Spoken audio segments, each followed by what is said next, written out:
Assalamualaikum warahmatullahi wabarakatuh. Jumpa lagi dengan saya Andi Pujianto dalam channel Jadi Bisa. Membuat Anda yang belum bisa jadi bisa. Dalam video ini saya akan membahas ekonomi syariah dan lembaga keuangan syariah. Untuk Anda yang saat ini belum tahu apa itu ekonomi syariah, apa saja lembaga keuangan syariah, silahkan simak baik-baik video ini dari awal sampai akhir agar Anda dapat memahami apa itu ekonomi syariah dan lembaga keuangan syariah dengan tepat. Ekonomi syariah dan lembaga keuangan syariah. Nah, kita akan bahas satu persatu apa itu ekonomi syariah. Bagaimanakah prinsip ekonomi syariah? Dan nanti kita juga akan membahas lembaga keuangan syariah, baik lembaga keuangan bank syariah dalam hal ini, maupun lembaga keuangan syariah non-bank.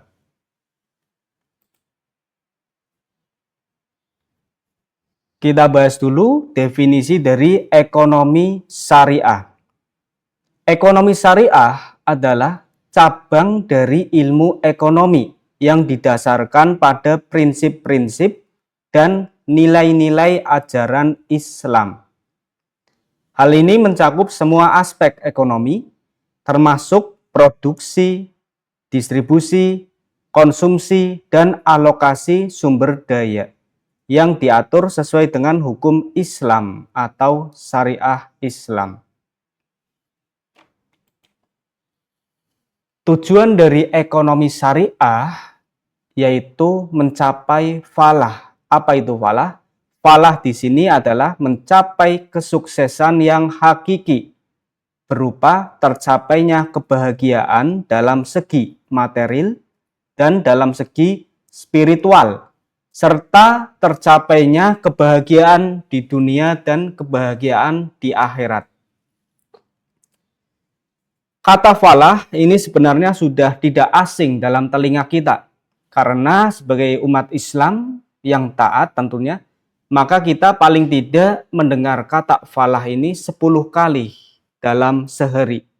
Kapan? Yaitu ketika ada azan berkumandang dan dalam iqomah, hayalal falah. Nah, di sini falah adalah tujuan ekonomi syariah. Prinsip dasar ekonomi syariah. Ada 4 prinsip dasar dalam ekonomi syariah. Yang pertama adalah tauhid. Yang kedua, adanya larangan riba. Yang ketiga, adil dan seimbang. Dan yang keempat, kepemilikan. Kita bahas satu persatu. Tauhid.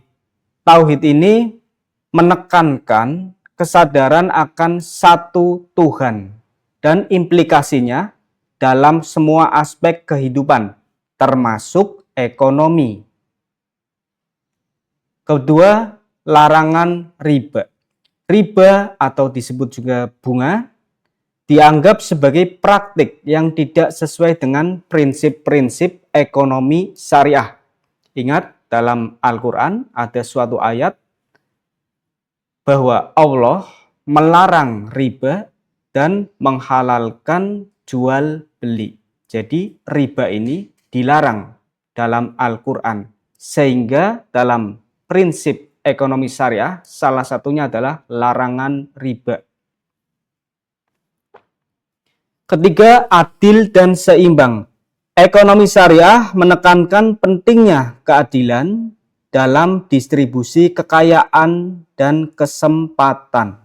Kita dalam ilmu ekonomi syariah harus benar-benar mementingkan keadilan dalam menyalurkan atau distribusi kekayaan. Yang keempat adalah prinsip kepemilikan. Kepemilikan dianggap sebagai amanah dari Allah dan individu atau perusahaan bertanggung jawab dalam menjaga amanah. Dalam ekonomi syariah, harta adalah titipan, bukan milik pribadi, bukan milik perusahaan. Harta adalah milik Allah. Kita sebagai individu maupun sebagai perusahaan adalah menjaga amanah. Kita berkewajiban menjaga amanah karena kita dititipi Allah. Lembaga keuangan syariah. Setelah kita tahu tadi ekonomi syariah itu seperti apa, lalu kita tahu juga prinsip ekonomi syariah, maka selanjutnya kita pahami juga lembaga keuangan syariah. Apa itu lembaga keuangan syariah? Lembaga keuangan syariah adalah sebuah lembaga keuangan yang prinsip operasinya berdasarkan pada prinsip-prinsip syariah Islamiyah. Lembaga keuangan ini ada dua versi. Versi yang pertama berupa bank. Versi yang kedua berupa lembaga keuangan bukan bank. Baik bank maupun non-bank, yang akan kita bahas dalam video ini adalah lembaga keuangan yang syariah, yaitu yang operasionalnya sesuai dengan prinsip syariah Islam.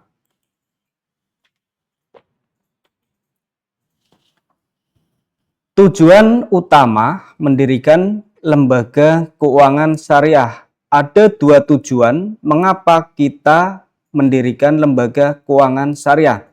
Yang pertama, karena ini sudah menjadi perintah Allah. Jadi tujuannya di sini menunaikan perintah Allah dalam bidang ekonomi dan muamalah. Tujuan yang kedua yaitu membebaskan masyarakat Islam dari kegiatan-kegiatan yang dilarang oleh agama Islam. Contohnya, dalam ekonomi syariah melarang riba, karena riba itu mendolimi suatu pihak dan menguntungkan suatu pihak. Ada pihak yang didolimi di sini. Maka dalam agama Islam kita tidak boleh mendolimi. Sehingga dengan mendirikan lembaga keuangan syariah ini diharapkan akan membebaskan masyarakat Islam khususnya dari praktek riba. Itu salah satu contohnya.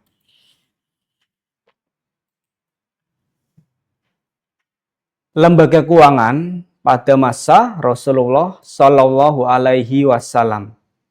Ketika Rasulullah masih aktif dalam dakwahnya, ketika Rasulullah masih hidup di dunia ini, sudah ada lembaga keuangan syariah yang didirikan langsung oleh Rasulullah dan para sahabat. Ada dua lembaga keuangan syariah yang didirikan saat itu. Yang pertama adalah Baitul Mal. Yang kedua, Wilayatul Hisbah. Kita bahas Baitul Mal. Baitul Mal ini adalah lembaga penyimpanan, penerimaan pendapatan atau revenue collection dan pembelanjaan ekspeditur yang transparan. Yang kedua, Wilayatul Hisbah. Ini adalah suatu sistem pengawasan atau kontrol oleh negara yang pada zaman Rasulullah Shallallahu Alaihi Wasallam dipegang langsung oleh beliau dan dibantu oleh para sahabat.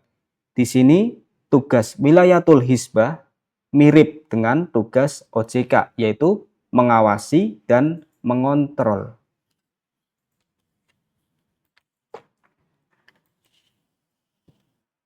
Kemudian kita masuk pada lembaga keuangan bank, yaitu bank syariah.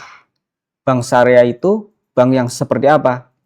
Bank syariah adalah bank yang melaksanakan kegiatan usahanya berdasarkan prinsip syariah, yang dalam kegiatannya memberikan jasa dalam lalu lintas pembayaran.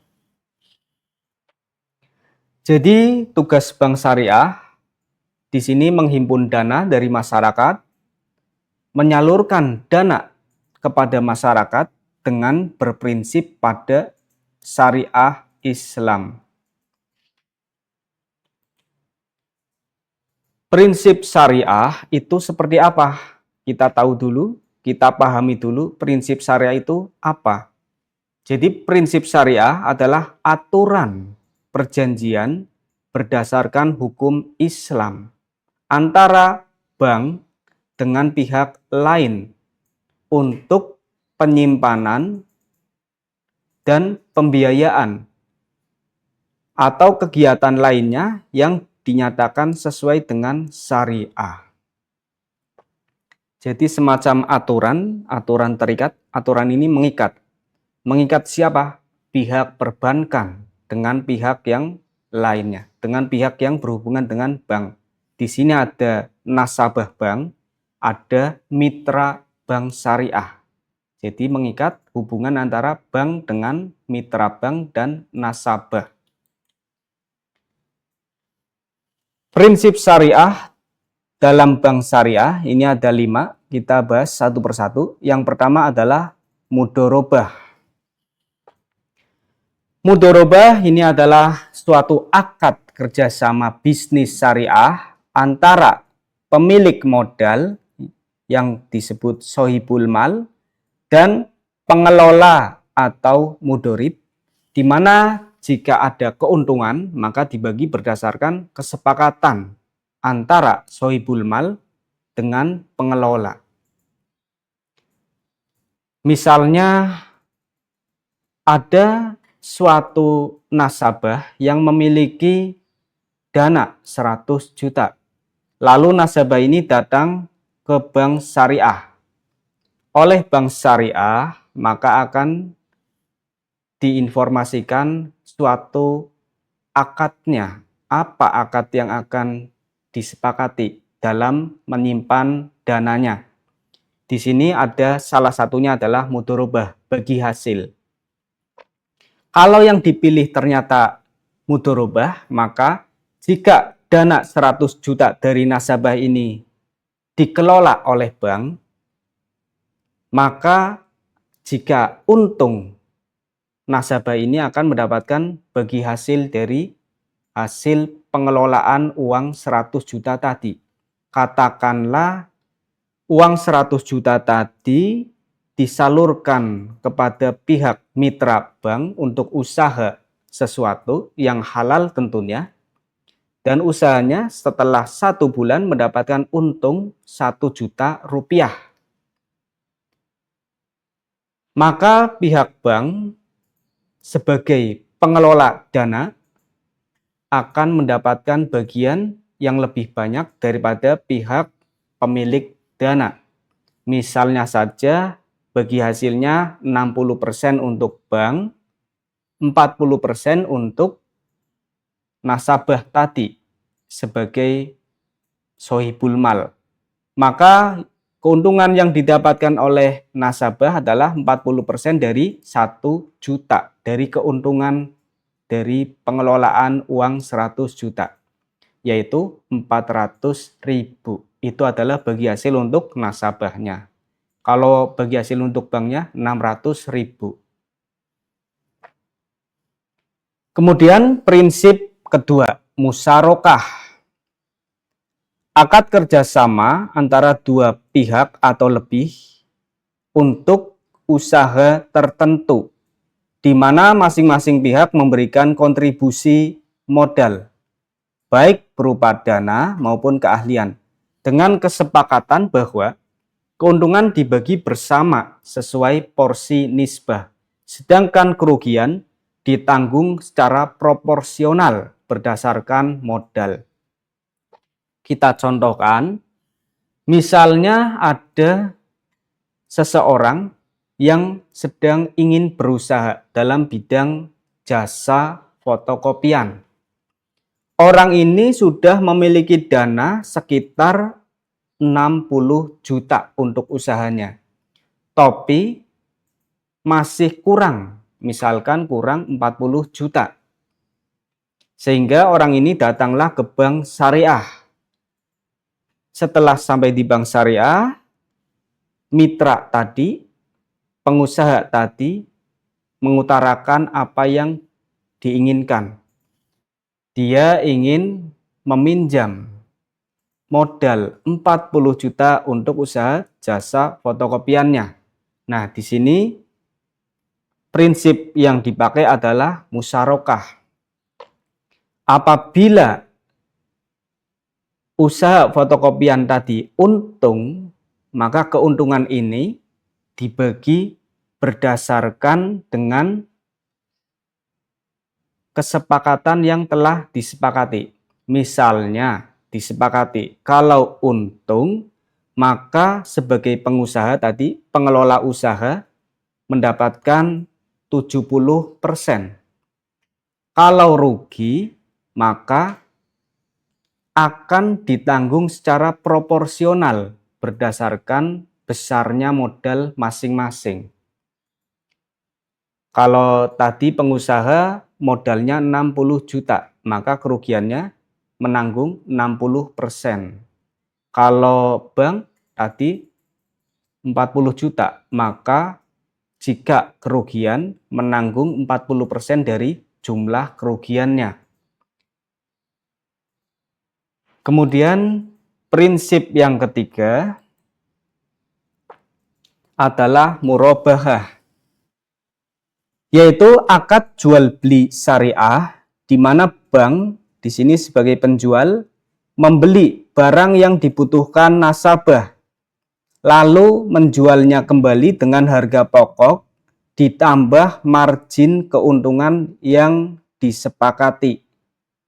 Kemudian dibayar secara angsuran oleh nasabah tadi.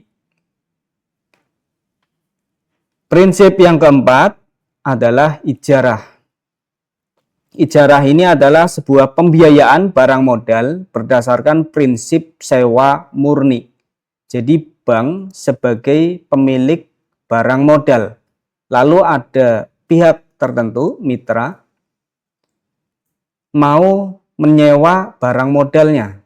Maka pihak penyewa membayar uang sewa kepada bank.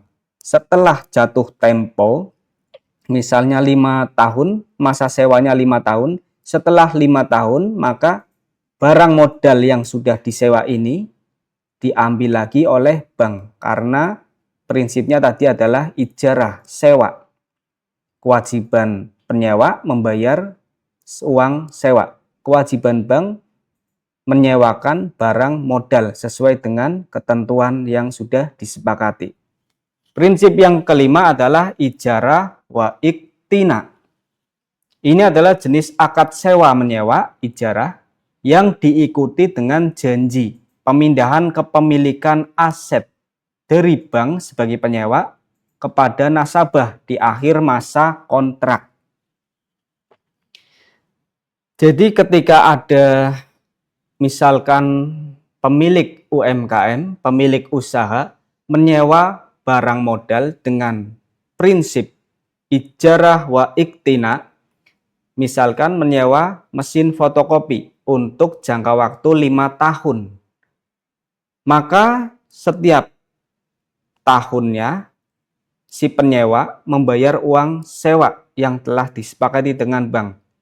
Setelah 5 tahun masa berakhir sewanya, maka penyewa ini berhak untuk memiliki mesin fotokopi yang sudah disewa tadi.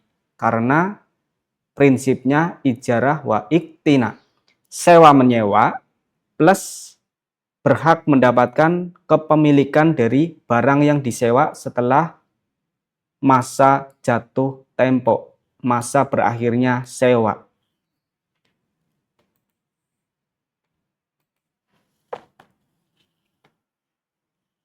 Lembaga keuangan non-bank syariah.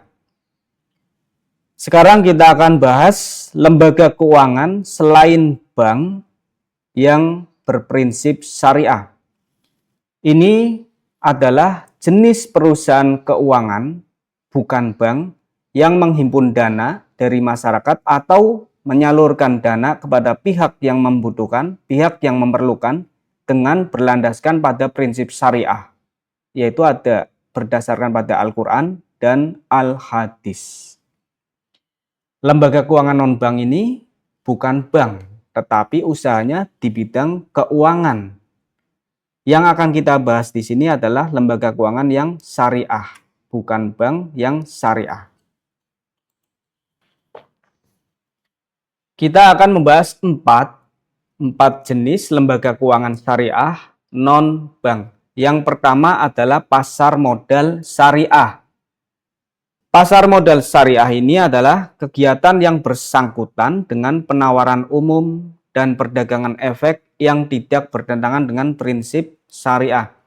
Jadi pasar modal syariah ini hanya menawarkan, hanya menjual saham-saham yang bersifat syariah, saham yang sesuai dengan ketentuan prinsip syariah. Kemudian lembaga keuangan berikutnya yang bukan bank adalah asuransi syariah. Asuransi syariah ini adalah sistem perlindungan finansial berdasarkan prinsip tolong-menolong atau ta'awun. Dalam berbagi resiko, risk sharing antar peserta melalui pengelolaan dana kebajikan atau tabarruk yang sesuai syariat Islam. Jadi dalam asuransi syariah, prinsip utamanya adalah sharing resiko. Sharing resiko. Kalau dalam asuransi konvensional, prinsip utamanya adalah transfer resiko. Beda ya, sharing dengan transfer. Kita akan bahas lebih lanjut nanti. Kemudian ada lembaga keuangan Baitul Mal wa Tamwil. Apa itu Baitul Mal wa Tamwil?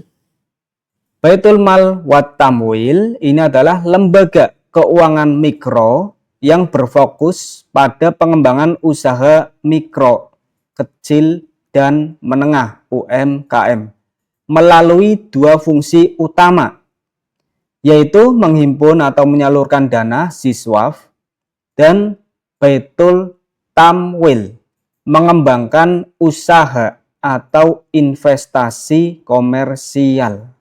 Itu adalah dua fungsi utamanya.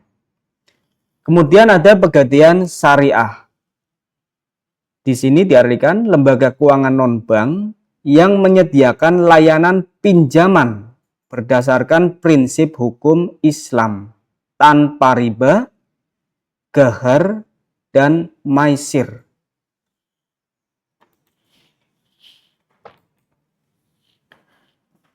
Berikutnya kita bahas perbedaan antara asuransi syariah dengan asuransi konvensional atau asuransi yang non-syariah.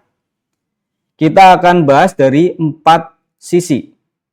Yang pertama, berdasarkan prinsipnya, asuransi syariah ini prinsipnya sharing of risk. Kalau asuransi konvensional, transfer of risk. Kita ulas bedanya. Kalau sharing of risk, ini perusahaan asuransi hanya berperan sebagai operator. Operator yang ngapain? Operator yang mengelola dana premi yang sudah dibayarkan oleh semua nasabahnya, semua anggota asuransi. Jadi dana yang sudah ditransfer oleh nasabah, oleh anggota asuransi, dikelola oleh perusahaan asuransi syariah. Nanti ketika ada anggota yang mengalami resiko, misalkan ada yang sakit, misalkan ada yang kecelakaan dan sebagainya, ini saya sebut resiko, maka sebagai operator, perusahaan ini akan memberikan bantuan, akan memberikan klaim, akan memberikan benefit untuk anggota tadi. Kemudian kalau asuransi yang konvensional, prinsip utamanya adalah transfer of risk. Di sini perusahaan berperan sebagai penanggung resiko. Maka kita sebut transfer resiko. Jadi perusahaan 100% menanggung resiko dari anggota yang mengalami resiko. Dari mana dananya? Dari anggota. Anggota-anggota ini membayar premi asuransinya dalam waktu yang sudah ditentukan secara berkala. Uang premi ini dikelola sepenuhnya oleh perusahaan asuransi. Kalau ada yang resiko atau ada anggota yang mengalami resiko, maka wajib perusahaan ini mengeluarkan uang untuk mendanai atau untuk menggantikan menanggung resiko dari anggota tadi. Kemudian perbedaan yang kedua dari kepemilikan dana. Kalau asuransi syariah, premi yang sudah dibayar oleh anggota asuransi dibagi menjadi dua. Yang pertama diperuntukkan sebagai dana tabaru. Apa itu dana tabaru? Dana hibah yang digunakan untuk menolong peserta lain yang mengalami resiko. Jadi dana inilah yang digunakan ketika ada anggota yang mengalami resiko. Dana tabaru. Kemudian ada dana yang kedua, yaitu dana investasi. Dana investasi ini adalah dana yang nantinya diberikan kepada anggota, baik yang mengalami resiko maupun yang tidak mengalami resiko. Jadi ada keuntungan dalam asuransi syariah, misalkan seseorang mengikuti asuransi syariah. Misalkan asuransi yang diikuti di bidang kesehatan. Nah, orang ini tidak mengalami sakit seumur hidupnya. Katakanlah seumur hidup sehat terus, maka tidak masuk rumah sakit, tidak sakit. Apakah orang ini akan mendapatkan keuntungan dari mengikuti asuransi syariah? Jawabannya adalah iya. Dari mana keuntungannya? Dari dana investasi yang sudah disetorkan melalui premi asuransi tadi. Ini kalau dalam asuransi syariah, baik yang sehat maupun yang sakit nantinya akan dapat manfaat, akan mendapatkan benefit dari mengikuti asuransi syariah. Kalau asuransi konvensional, premi yang dibayar oleh anggota ini 100% dananya milik perusahaan. Jadi anggota yang membayar premi setiap bulannya, katakanlah dari seluruh anggota terkumpul dana, maka dana ini menjadi milik perusahaan. Nah, dana ini kalau ada anggota yang mengalami resiko akan digunakan untuk membantu anggota tadi. Kalau misalkan tidak ada resiko yang dialami anggota, maka dana ini aman untuk perusahaan, tidak dibagikan untuk anggota. Jadi perusahaan memiliki sepenuhnya dana premi yang dibayarkan anggota. Berbeda dengan asuransi syariah, dananya dibagi dua tadi. Tabaru digunakan ketika ada anggota asuransi yang terkena resiko, dan dana investasi. Ini dana yang diberikan untuk anggota, baik yang mengalami resiko maupun yang tidak mengalami resiko. Kemudian dari pengelolaan dana. Kalau asuransi syariah, dana yang terkumpul dari premi yang sudah dibayarkan anggota diputar pada sektor yang halal. Misalkan dana tersebut dipinjamkan kepada pengusaha, maka perusahaan asuransi harus memastikan kalau usaha yang dilakukan pengusaha tadi bergerak pada sektor yang halal. Tidak hanya bersifat profit oriented, tapi memperhatikan halal dan haram. Kalau asuransi konvensional, dana bisa diinvestasikan ke instrumen apapun selama legal usahanya dan untung bagi perusahaan. Jadi tidak mempertimbangkan halal atau haram. Perbedaan yang keempat, dari sisi keuntungan atau surplus underwriting. Kalau dalam asuransi syariah, keuntungan ini, surplus underwriting, dibagikan kepada peserta perusahaan atau cadangan dana sesuai kesepakatan.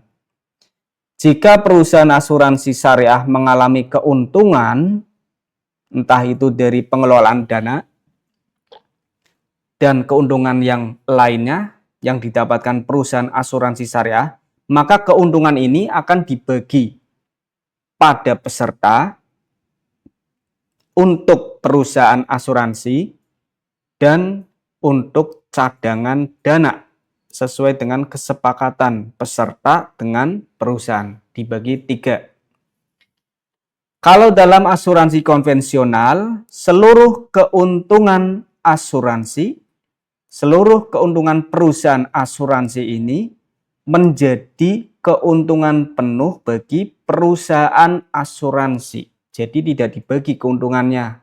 Peserta asuransi tidak mendapatkan bagian keuntungan.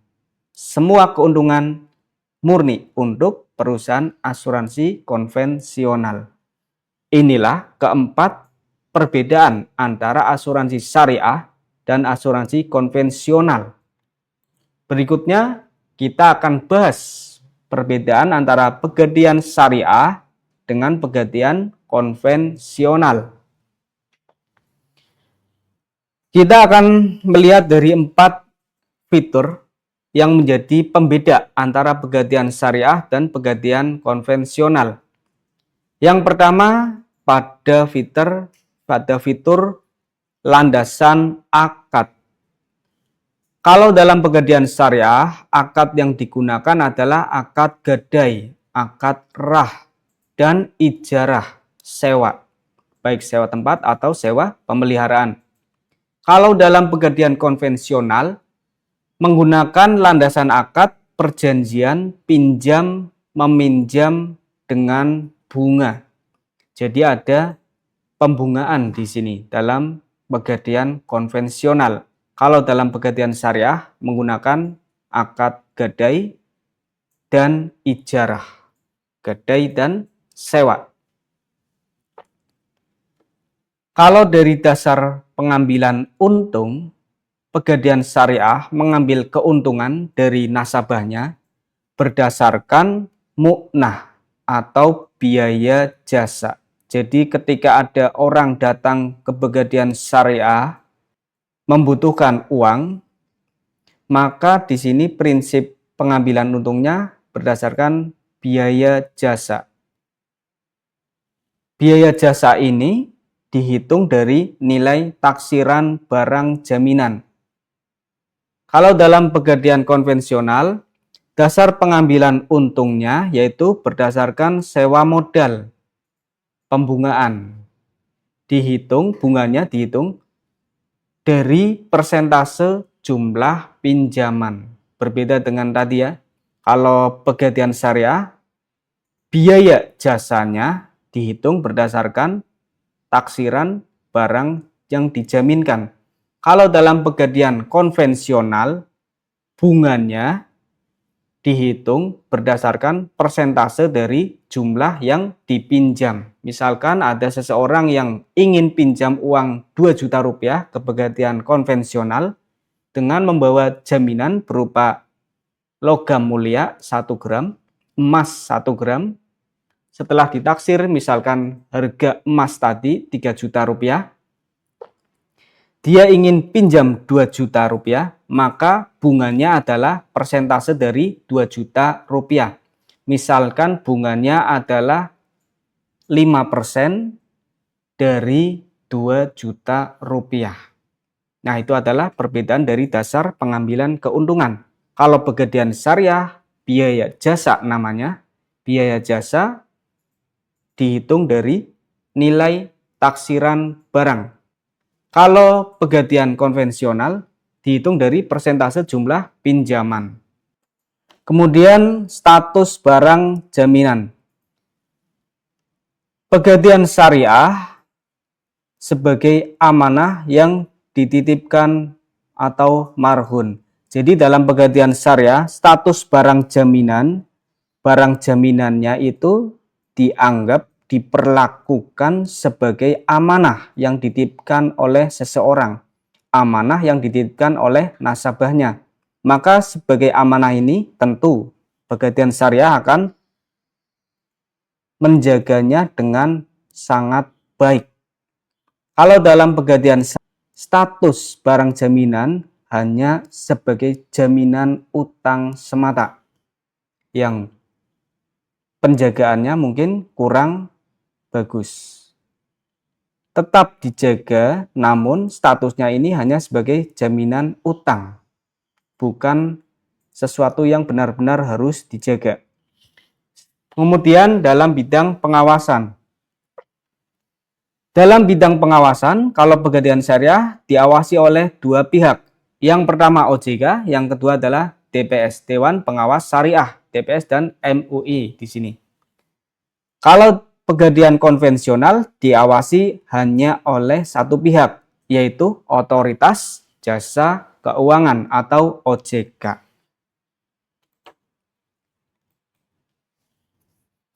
Demikianlah video yang dapat saya sampaikan terkait dengan ekonomi syariah dan lembaga keuangan syariah. Semoga apa yang saya sampaikan bisa memberikan ilmu, bisa memberikan wawasan untuk Anda semua dalam ekonomi syariah. Apabila ada kesalahan dalam penyampaian, saya mohon maaf. Apabila Anda merasa video ini bermanfaat, maka itu datangnya dari Allah. Saya akhiri. Wassalamualaikum warahmatullahi wabarakatuh.